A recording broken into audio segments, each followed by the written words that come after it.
네, 안녕하세요. 우리 저희 GS 아이템의 이윤석 이사님 오늘 모시고, 저희 고객 인터뷰 연구소에서 저희 대학생들을 위한, 실제 대학생분들이 이 창업보다도 또 많이 관심 있어 하는 것 중에 하나는 당연히 취업인데, 그 취업에 대해서 한번, 저희 인사 책임자를 한번 모시고, 한번 허심탄회하게 취업과 창업 이 두 가지에 대해서 한번 편하게 이야기할 수 있는 시간을 가져보도록 하고요. 자, 오늘 GS 아이템의 이윤석 이사님 모셨고요. 자, 간단하게 한번 자기소개 부탁드립니다. 예, 반갑습니다. 이윤석입니다. 불러주셔서 감사드리고요. 저는 말씀 주신 대로 GS 아이템에서 인사실 이사를 맡고 있는데요. 그동안 제가 해왔던 일들은 그 다양한 조직을 이제 세팅한 일을 많이 해왔어요. 예전에 싸이월드나 네이톤을 서비스하던 SK 커뮤니케이션즈라는 회사도 있었고, 예, 그 다음에 네오이즈라고 아시죠? 게임 회사. 네오이즈 뭐 스페셜 포스, 피파 온라인 만들던 그런 회사의 또 구성원들을 좀 모아서 저는 별로 좋아하진 않아요. 조직화시키는 일도 해왔었고. 네. 그러니까 뭐 최근에 이것도 지금 저는 이 회사도 좀 조직화하는 작업을 하고 있습니다. 어떤 조직화를 하십니까? 그러니까 제가 만드는 조직화는 뭐냐면 첫 번째로 조직 구조를 그 사업 방향 비전에 맞게 세팅하고 그 다음에 그게 가장 필요한 사람들을 타겟 리크루팅하고 네네네. 그분들이 정말 동기부여가 돼서 일할 수 있도록 그 뭐 보상 체계, 동기부여 체계를 구성하는 일들을 주로 하고 있어요. 네. 제가 우연찮게 그 이사님 검색해 보니까 유튜브 강의도 하시고 굉장히 좀 활동 많이 하시더라고요. 뭐 주로 어떤 위주로 많이 활동하시나요? 대외 활동? 대외 활동이요? 제가 누구나 탐내는 실전 보고서라는 책이 있는데 그래요? 그게 꽤 많이 나갔어요. 그 책 좀 가지고 있지. 그럴 거 그랬네요. 그 책이 꽤 많이 나갔는데 그래서 기획하고 보고서 만드는 강의를 많이 요청이 와요. 그리고 제가 이끄는 자의 통찰 더 리더라는 책을 쓰고 있었는데 그 리더십 강의도 좀 많이 들어오고요. 그래요? 그러니까 이제 공통 역량 쪽에 네네. 그 좀 컨텐츠를 좀 많이 만들었던 게 있거든요. 그래서 그러시구나. 그거 이제 나가서 좀 요청 주시면 강의도 해드리고, 네네. 뭐 코칭도 해드리고 이런 역할 좀 하고 있습니다. 그럼 앞으로 여러분들 그 연락하실 일 있으시면 언제든지 저희 이윤석 이사님, 예, 제가 이 번호는 나중에 자막으로 꼭 붙여놓겠습니다. 그래서 편하게 연락 주십시오. 네, 오늘 너무 연락 많이 오면 안 되는데. 근데 회사에서 네. 뭐 저야 이제 뭐 혼자서 이렇게 먹고 사는 거 문제 없이 그냥 열심히 그냥 개인 활동하고 살고 있는데 네. 이사님은 그래도 이렇게 직장 생활 하시잖아요. 예. 이렇게 찍어도 괜찮아요? 회사에서 뭐라 안 해요? 뭐 저는 회사 자랑을 좀 하니까요. 괜찮습니다. 예. 근데 오늘 솔직히 좀 이렇게 GS 아이템 좋은 얘기도 있겠지만 네. 비하인드 스토리 뭐 이런 것도 좀 얘기해 주실 수 있나요? 뭐 해드릴 수 있죠. 뭐 이렇게 회사에 위해가 가지 않는 선에서 예. 좋은 얘기 하겠습니다. 뭐 편하게 말씀드릴 수 있고요. 네네. 그 다음에 저 일을 남들보다 한 1.5배에서 2배를 합니다. 정말요? 예, 그럼요. 그러니까 열심히 하니까요. 네, 괜찮습니다. 예. 참고로 이렇게 오늘 사실 이제 선배님 저희가 왜 이런 시간을 이제 마련을 했냐면 이게 약간 이제 저의 그 계기도 있는데 제가 이제 대학교에서 또는 이제 그 일반적인 창업 그런 지원하는 그런 조직들에 이제 불려가면서 교육을 제가 많이 하거든요. 예. 근데 창업 교육을 많이 하고 또 실제 요즘 취업이 잘 안 되잖아요. 그래서 이제 그렇죠. 뭐 대학생들 다들 창업 많이 원할 것이다 싶어가지고 뭐 스타트업 관련된 교육들 많이 하는데 막상 가면 애들이 막 자요. 막 그래가지고 도대체 애들이 취업도 안 되는데 이게 창업 오히려 더 관심 있어야 되는 거 아니냐라고 싶은데도 불구하고 역시나 이 아이들 특히 이 대학생들의 관심은 이 취업에 훨씬 더 이 키워드가 꽂혀 있더라고요. 그래서 그럴 수 있죠. 한번 그 취업과 관련해서 좀 썰을 풀어보고 싶어서. 예, 좋습니다. 그래서 오늘 한번 저희 이사님 한번 딱 모셔가지고 이 취업과 창업 어떻게 보면 기업들이 또 창업을 또 잘하는 인재도 뽑지 않을까라는 약간의 이제 저의 가설도 이제 좀 있어가지고. 충분히 있습니다. 그래요? 예. 그래서 이런 부분을 한번 같이 이야기 한번 해보고 싶어가지고 자리를 한번 마련해 봤고요. 이사님은 이제 어떻게 보면 지금까지 굉장히 오랜 기간 동안 이렇게 채용을 다 전문으로 하셨잖아요. 그렇죠. 그러면 기업들은 특히 이제 어떤 인재들을 주로 이제 많이 뽑으시는 건가요? 지금 보면? 그게 이제 인재상이 좀 변해가는 것 같은데 예전에 2000년대 초반이나 90년대는 좀 세계 시장이 좀 확대되는 뭐 이런 시장이 확대되는 이렇게 성장기라고 해야 될까요? 음. 그런 시대고 큰 변화가 없다 보니까 네. 뭐 좀 얼만큼 하고 뭐 좀 얼만큼 하고 이렇게 했던 스펙이라고 하죠. 네네네. 그게 좀 짜여져 있는 사람들을 처음에 좀 좋아했었어요. 아, 스펙이 짜여져 있는 사람들. 예, 그래서 학교도 좀 괜찮게 나오고 그렇죠. 이게 예전에 있었어요. 어. 근데 요즘에는 완전히 변해가고 있어요. 어떻게 변하고 있냐면 요즘에는 기업도 미래가 어떻게 될지 몰라요. 그러면 요즘에 원하는 거는 네네. 일을 만들어낼 수 있는 사람들을 좋아해요. 아, 일을 따라하는 게 아니라 그냥 만드는 거? 예. 그러면 자기가 뭔가 해봤던 사람, 뭘 해봐갖고 산춤을 내봤던 사람, 그러니까 실제 사례에 있었던 사람. 네네. 이게 창업하고도 연결이 될 거예요. 어. 그러니까 말씀하신 대로 네네. 성장하고 새롭게 막 요즘 다양하게 나오는 뭐 플랫폼 기업이나 이런 데서는 네네. 뭔가 해봤던 사람을 좋아해요. 그러니까 이런 분들을 싫어하는 거죠. 개발자인데도 네네. 뭐 해보셨어요? 라고 했는데 아 제가 수업 시간에 딱 나오면 표정 딱 바뀌어요. 면접관들.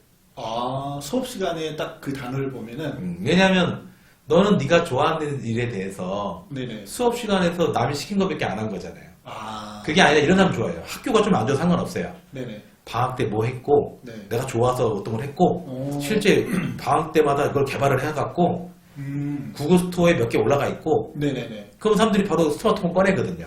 아, 그걸 인터뷰 때 다 네, 물어봐요? 보면서 이거 어떻게 만든 거예요? 아. 누가 얘기했어요? 이미 이렇게 변해가고 있어요. 아, 그래요? 근데 이제 많은 학생들이 좀 아직도 좀 상상 속에 있는 게 네네. 그렇게 뽑는 데가 더 많을 수도 있는데 네. 자꾸만 좀 짜임이 있게 뽑는 아. 직무적성 검사하고 이렇게 하는 데만 좀 많이 쳐다보는 것 같아요. 뭐 예를 들면 그런 데는 어디예요? 어떤 게? 우리가 알고 있는 뭐 10대 그룹은 워낙 지원을 많이 하니까 네네. 그렇게 뭐 뽑겠죠. 음. 왜냐면 걸러내야 되니까. 아. 너무 지원이 많으니까. 너무 지원이 많으니까. 근데 그게 아닌 일반적인 중견기업들은 네네네. 이력서 내고 네. 거기서 쭉 자기 소개서 다 읽어보고 네네. 그 다음에 선택한 다음에 네. 이제 사례 중심으로 면접을 하게 된단 말이에요. 그러면 해본 게 많은 사람이 좋고요. 네네. 두 번째로는 그러면 이제 고민되는 게 뭐냐면 나를 많이 어필할 거냐, 네. 어필을 하면 좋을 거냐 이게 애매하잖아요. 그러니까 갑자기 막 그 면접장에서 막 그쵸? 시작하는 그거 싫어해요. 아, 그건 또 싫어요. 벌떡 일어나갖고 근데 벌떡 일어나서 하려면 정말 잘해야 돼요. 그거 되게 잘해야 돼요. 왜냐면 벌떡 일어나는 사람들이 면접관들이 깜짝 놀래요. 아, 저놈 핀놈이다 막 이런. 예, 근데 그래서 벌떡 일어나서 하는 것보다는 네네. 한 1분 정도, 아. 1분에서 너무 길어도 안 돼요. 네네. 1분 정도 네. 자기를 시계로 소개하면 안 돼요. 거듭을 태어나서 이런 거면 안 돼요. 그냥 자기가 왜 이 자리까지 왔는지에 대해서 네네.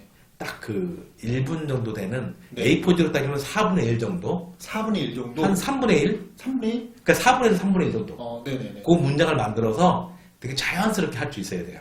뭐, 혹시 기억나시는 사례 있으세요? 뭐, 이렇게, 우리는 또 사례가 중요해요. 그래서 이런 거죠. 뭐, 저는 어렸을 때부터 네. 정말 개발이 좋아서 네네. 정보 처리 뭐 기능사도 따봤고, 네네. 제가 군대도 전산병원처럼 갔다 왔으면서 제가 방학 때마다 이런 개발을 해봤고, 네네. 그래서 제가 이런 걸 하면서 저는 이런 일을 꼭 하고 싶은데, 이 회사가 그걸 가장 잘할 수 있는 걸 생각해서 이 회사에 지원했다. 네. 그럼 면접관이 일관성이 있네. 일관성이. 그러니까 요즘에 일관성으로 바뀌어요. 옛날에는 순발력이었는데 아, 순발력. 그쵸, 순발력에서 일관성으로 바뀌는 거죠. 아. 왜냐면 순발력이 있는 인재는 네네. 뭐 재치도 있고 막 할 수는 있겠지만 맞아요. 뭐 영업이거나 뭐 이런 데는 맞을 수는 있죠. 네. 근데 대략적으로 이렇게 전문적인 일을 하는 게 많아지다 보니까 지식 근로가 많아지다 보니까 일관성 있는 사람을 좋아해요. 아, 저 그 말씀 되게 좋은 것 같아요. 왜냐면은 네, 저희 회사 다닐 때 순발력 되게 좋은 분들 몇 명 알았는데 네. 진짜 부럽더라고요. 근데 순발력 있는 사람들 딱 보면은 어떤 특징이 있냐면 특히 리더들한테 되게 반짝반짝하면서 예, 그렇죠. 잘 보이더라고요. 예. 또 리더들도 보면은 자기 듣기 좋아하는 얘기들을 막 재치 있게 막 하니까 되게 좋아하는데 문제는 그게 결과가 나오냐, 결과가 안 나오더라고요. 그러니까 이제는 결과를 만드는 사람을 좋아하니까 이게 요즘에 그 에자일이라는 말도 많이 나오잖아요. 그쵸, 에자일 되게 중요하죠. 그러니까 제가 해보니까 네. 에자일은 네. 방법론도 중요한데 사람의 특성도 중요해요. 예. 에자일을 좀 쉽게 말하면 에자일은 네네. 빠르게 뭔가를 하자는 거잖아요. 그쵸. 그러니까 쉽게 말하면 이거잖아요. 빠르게 프로토타입 뽑아서 네네. 우린 모두가 아웃풋 이미지를 잘 모르니까 눈으로 보면서 서로 논의를 해서 네네. 부족한 걸 빨리빨리 메꿔가자. 어. 이게 애자일이라고 한다면 네네. 그럼 이렇게 보면 되겠죠. 뭔가 일을 할 때 하룻밤새 막 뚜닥뚜닥 해갖고 초안을 빨리 뽑는 사람. 어. 이게 애자일 꼭 개발자만 되는 게 아니에요. 네네. 뭐 막 기획안도 많이 빨리 만드는 사람 있잖아요. 네네. 이런 사람이 앞으로 먹힌다 이거죠. 그렇구나. 그래서 막 초안 보면서 같이 얘기하면 빨리빨리 나오잖아요. 그쵸, 그쵸. 그렇게 치고 나가야지만 이런 변화가 많은 세상에서 인정받을 수 있으니까 네네. 그런 사람들도 앞으로 인정받게 돼 있고 어. 그 아까 말대로 어필 얘기했잖아요. 네네. 어필보다는 자기 성찰 지능이 높은 사람을 좋아해요. 그게 뭐냐면 너무 어려운데, 단어가. 이거예요. 누구님은 약점이 뭡니까라고 물었을 때 네. 제가 좀 덜렁대서 네네. 저는 그래서 메모를 많이 하려고 노력하고 있습니다. 어찌 보면 이게 상대방이 볼 때는 약점을 보인 거잖아요. 네네. 이거 약점 안 보라고 이런 사람도 있어요. 저는 하나에 몰입을 하면 딴 데를 못 쳐다보는 게 약점입니다. 이런 거 있거든요. 이게 약점이에요, 강점이에요. 이렇게 약점을 물어보면 말 돌리는 사람이 있거든요. 예. 이런 사람은 요즘에 인정을 좀 덜 받죠. 아. 솔직하게 약점 얘기하고 네. 보완하고 있다고 딱 얘기하면 정확히 먹히거든요. 그러면 그렇게 하면 이 사람은 뭐가 좋냐? 네. 메타인지라고 하는데 그 메타인지가 뭐냐면 요즘 나오는 인지심리학에 나오는 얘기인데 자기를 보는 또 다른 눈이라는 거예요. 자기를 객관적으로 바라보는. 이 메타인지가 높은 사람이 성공한다는 거예요. 그러다 보니까 요즘에 메타인지를 우리나라 말로 바꾸면 자기 성찰지능 같은 거거든요. 그러니까 요거 높은 사람을 요즘 좋아하게 돼 있어요. 왜냐? 변화가 빠른 세상에서 네네. 과거에 했던 지식만 가지고는 안 돼요.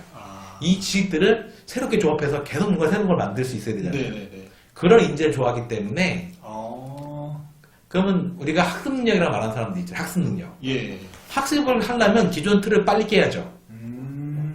그러면 내가 모르는 거 모른다고 하고 잘 아는 거 잘 안다고 해야죠. 요거 선명한 사람들을 더 좋아하게 되는데 특히 우리가 알고 있는 네. 네이버나 카카오 같은 네네. 플랫폼 기업 쪽으로 가면 이런 걸 더 중요시 여기게 돼요. 아, 그래요? 예. 창작해봤냐? 너 뭐 만들어봤냐? 뭐 좋아하냐? 얼마나 그걸 고민해 왔냐? 이런 걸 따지다 보니까 이거로 변해가고 있는 거죠. 그렇구나. 예, 그럼요. 저 그러면 이렇게 지금 이사님 말씀하신 내용을 보면은 이게 이제 사실 서류도 통과되고 네. 그 인터뷰까지 딱 왔을 때 그래도 보여줄 수 있는 거잖아요. 그쵸. 근데 이제 보통 이제 저처럼 이렇게 머리가 조금 이렇게 이미 이제 과거에 몰입되어 있는 사람들은 저 서류 통과하기도 쉽지 않을 것 같은데. 그래서 제가 좀 전략을 말씀드리는 게 정확하게 이제 자기가 어느 길을 갈지를 선택해야 돼요. 그러니까 스펙을 꽉꽉 채워서 네네네. 그런 직무적 성검사를 통과해서 네네. 취업이 되는 방식도 있고요. 특히 중견기업만 돼도 근데 중견기업이 작은 회사들을 말하는 게 아니에요. 네네. 뭐 500명, 600명, 700명짜리 많아요. 그런 회사만 돼도 네네. 자기소개서를 다 읽어요. 아니 근데 되게 많이 모일 것 같은데 그거 다 읽어요? 다 읽어요. 혹시 뭐 이렇게 선풍기 날리고 막 그런 거 아니에요? 다 읽어요. 우리 막 선풍기 날려서 이게 막 멀리 가는 애거든요. 그게 일이에요. 며칠 동안 읽어요. 아 진짜요? 다 읽어요. 되게 일 많으시겠다. 예, 일이 많은 게 그걸 다 읽는 이유가 뭐냐면 오. 그 사람의 스토리를 다 읽어보는 거예요. 그럼 읽어보다 보면 그 사례들이 많은 사람들이 있어요. 사례가 많은 사람이 뽑혀요. 저 그러면 여기서 하나 이게 되게 많은 글들이 적혀 있잖아요. 예. 그러면 그 일일이 막 깨알같이 이렇게 A부터 끝까지 다 읽기가 쉽지는 않아 보여서 네. 뭐 예를 들면 딱 하이라이트 되어 있는 뭔가 이렇게 딱딱 이렇게 시각적으로 딱 보게 이거 눈에 띄네 라고 해서 이렇게 딱 자세히 읽어보고 그리고 이제 스토리를 보거나 그러지 않나요? 그렇죠. 그래서 권해드리는 게 스타 방법론이라고 있는데 이게 뭐냐면 상황, S는 상황, 네네네. T는 뭘까요? 태스크, 그러니까 내 역할. 그런 게 있어요? 예, 그 다음에 A는 뭘까요? 액션. 액션. 그러니까 어떤 고민과 노력. 그 다음에 R은 뭘까요? 결과. 리절트. 예, 그러면 스타 방법론에 의해서 이 짤막짤막한 사례들을 많이 넣어야 돼요. 이렇게 하나만 한 통으로 이렇게 크게 쓰는 사람이 있어요. 근데 제가 이거 말씀드리고 싶은 게 뭐냐면 대부분 자기가 인생에서 가장 성공했던 경험은 대학 동아리 행사 성공시킨 경험. 근데 그게 80%가 넘어요. 그래요? 그럼 읽으면 어떤 느낌 받을까요? 그러면 식상해요. 너무 식상하겠다. 네, 그걸 이만큼 넣어요. 진짜요? 근데 저 권해드린 게 뭐냐면 보통 그 사람이 우리가 저기가 보시면 있어요. 뭐냐면 그 NCS라고 네네. 국가 직무 능력 표준이라는 게 있는데 거기 가서 검색해 보면 자기가 되고 싶은 네네네. 그 직무 기수서가 다 있어요. 오. 그래서 가보면 역량이 몇 개 나와요. 네네네. 그 역량 꼭지별로 자기 사례를 넣어야 돼요. 아. 그걸 어떻게 잘 이렇게 배치하면 네네. 상대방이 읽을 때 못 네네. 느끼지만 뭔가 좋아 보이는 거예요. 이거 핵심 팁입니다, 이거. 예. 그러면 상대방이 읽을 때 이 짤막한 스토리가 여러 개가 있을 거 아니에요. 전략이 있네요, 네. 딸이. 스토리를 짧게 여러 개 넣어야 되는데 이번은 퉁을 하나 넣어버리는 거죠. 아. 그럼 상대방 볼 때는 뭐 했어? 아무 느낌이 없는. 그럼 아무 느낌이 어떻게 할까요? 앞장으로 넘어가요. 앞장이 뭐냐? 학교가 좋든지 학점이 좋든지 해야 될 거 아니에요. 아. 그게 아니고 스토리가 좋으면 여기 보자. 그렇게. 이게 관문제예요. 웬만한 회사들은 점수로 안 해요. 그래요? 네. 점수로 하는 거는 워낙 지원자가 많은 데는 네네. 선을 그어야 되고 네네. 공정하게 해야 되니까 네네. 그런 데는 우선 그 시스템에 뭐 이렇게 룰을 걸 수가 있겠죠. 뭐 예를 들면 뭐 학점은 몇 어. 비중 얼마 옛날에 그런 것도 있었죠. 뭐 학교별로 점수 매기고 이렇게 할 수 있어요. 그래서 걸러낸 다음에 직무 능력 검사를 봐서 또 추려서 면접 가는 거죠. 그 방식도 있는데 네네. 그렇게 하는 데는 돈이 많이 들어가잖아요. 아, 그 돈이 많이 들어가죠. 근데 문제도 맨날 만들어야 되니까. 근데 웬만한 중견기업들은 네네. 그냥 열심히 읽어요. 근데 이사님 그 중견기업의 기준이 이게 뭘로? 제가 그동안 다녔던 데가 한 1000명에서 한 2000명 되거든요. 네네네. 그런데 다 읽었어요. 예를 들어서 제가 첫 번째 있던 회사는 쌍용정보통신, 두 번째 회사는 아까 SK 커뮤니케이션, 네네네. 세 번째 회사는 네오이즈. 네오이즈 2,500명까지 갔었잖아요. 그쵸. 네. 거기는 다 읽었거든요. 아. 다 읽어요. 그러면은 뭐 한 직원 규모가 한 1000에서 2, 3천 정도까지 되는 데를 우리 좀 중견 예. 기업으로 본다. 예, 그렇죠. 그렇게 볼 수 있고, 그 다음에 어떤 대기업 계열은 아닐 수 있잖아요. 그리고 요즘 비즈니스 많이 하는 데들. 네네. 이렇게 뭐 플랫폼 비즈니스, 컨텐츠 비즈니스. 오. 이런 데는 좀 딱딱하지가 않거든요. 네네. 그런 데는 이런 자기가 만약에 스펙이 좀 딸리는데 네네. 정말 좋아하는 데는 오타쿠다. 오. 이 표현 좀 그랬는데 덕후. 덕후. 예, 덕후다. 덕후는 아주 유리하다 이거죠. 덕후같이 정말 일관된 스토리가 나와주면 먹히는 거예요. 그렇구나. 저는 앞으로 21세기는 덕후의 시대다. 덕후의 시대다. 네. 저도 그 말씀 되게 예, 좋은 것 같아요. 덕후의 시대가 덕후가 돈도 벌고 그러니까. 덕후가 뭔가 창작을 하게 돼 있어요. 그러니까 덕후가 앞으로는 먹힐 수 있으니 네네. 자기가 스펙이 좀 부족하더라도 네네. 정말 좋아하는 게 있으면 일관성 있게 네. 스토리를 만들어가면 돼요. 그러면 그 스토리가 한 대략 아까 그 짧게 스타 방법론 그 얘기해서 했는데 그러면은 뭐 이렇게 2장짜리를 만약에 제출한다고 하면 그 안에 스타를 활용해가지고 몇 개의 스토리 정도가 딱 들어가는 게 좋아요? 보통 제가 볼 때는 몇 줄이야? 사람이 몇 줄이나 읽으면 안 질릴까요? 저는 냉정하게 얘기해서 한 5줄, 10줄인가요? 그렇죠. 그러면 5줄 안에 사례 하나 정도 들어가면 좋겠죠. 굉장히 함축적으로 딱 예, 딱딱딱. 그러니까 자꾸만 권해드리는 거는 데코레이션을 넣으면 안 돼요. 데코레이션 넣으려고 해요. 사람은 자기 일에 대해서는 되게 이렇게 크게 보잖아요. 그렇죠. 근데 상대방이 볼 때는 대학교 동아리 성공시킨 이야기거나 학생 거를 아무리 어필해봤자 뭐예요. 또 반대로 네네. 아무리 작은 일이라도 네. 그 사례를 보려고 하는 건 뭘까요? 그 사람이 어떻게 생각하고 고민하는지 보고 싶은 거잖아요. 네네. 그러면 그거는 꼭 동아리 행사 성공시킨 것 같은 어떤 중요 이벤트가 아니더라도 짤막짤막한 것도 넣어도 상대방은 반응한다는 거예요. 그러니까 너무 큰 사례 넣으려고 하실 필요는 없어요. 그러면 이렇게 쪼먹쪼먹 사례를 많이 넣으시면 상대방이 읽을 때 자기도 모르게 호감이 생겨요. 열심히 살았네 이렇게 느껴요. 열심히 살았구나. 그러면 열심히 살았던 걸 떨어뜨리려면 사람들이 웬만하면 못 떨어뜨려요. 그럼 끝까지 고민해요.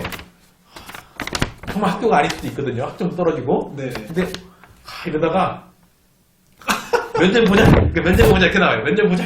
네네. 그럼 그렇게 해서 붙은 애가 많아요. 그래요? 네, 그럼요. 야, 이게 진짜 뭔가 이게 저는 그냥 기본적으로 딱 생각하기에 요즘에 워낙에 취업이 힘드니까 야, 적어도 이렇게 인서울 그리고 또 뭐 학점은 뭐 3.5나 또 4.0 이상 뭐 이렇게 생각했는데 그건 또 아니거든요. 그렇게 성공하려면 네네. 워낙 스펙이 좋아야겠죠. 근데 그렇게 스펙 좋은 사람이 몇 명이나 있을까요? 그래서 저는 뭐냐면 전략적으로 접근해야 되는 게 전략적으로. 엊그제 보니까 실제 사례를 말씀드릴게요. 네네.